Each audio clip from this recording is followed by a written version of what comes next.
বর্ধমান দুর্গাপুর লোকসভা কেন্দ্রের কাউন্টিং সেন্টারে ইউআইটি প্রশাসনের বিরুদ্ধে চরম অবস্থার অভিযোগ তুলে সরব হলেন এই কেন্দ্রের বিজেপি প্রার্থী দিলীপ ঘোষ।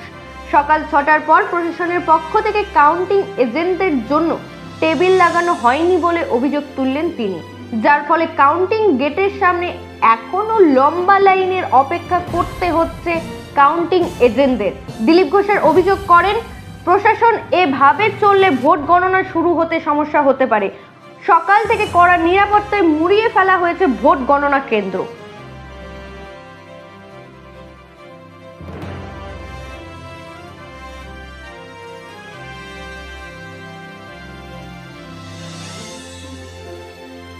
কিন্তু কাজ শুরু হচ্ছে না।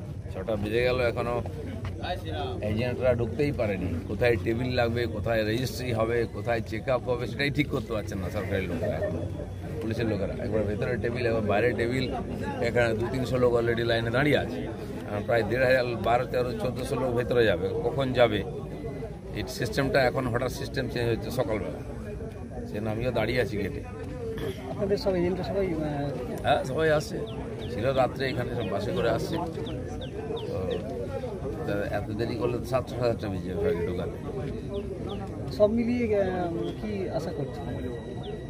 আশা করার কিছু নেই, সব লোক ঠিক করে দিয়েছে কি হবে। আর আজকে যেহেতু রেজাল্টের দিন, বিরোধীদের উদ্দেশ্যে কিছু বলবেন?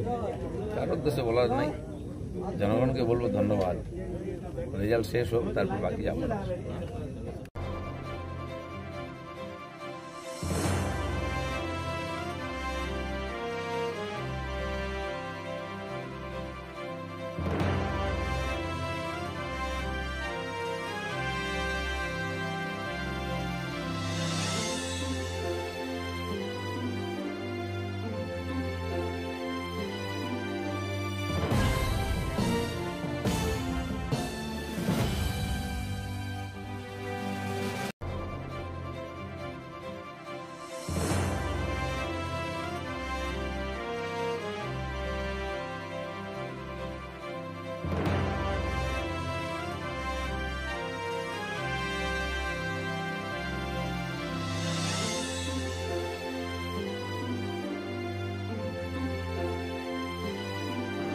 Bureau report, royal Bangla TV.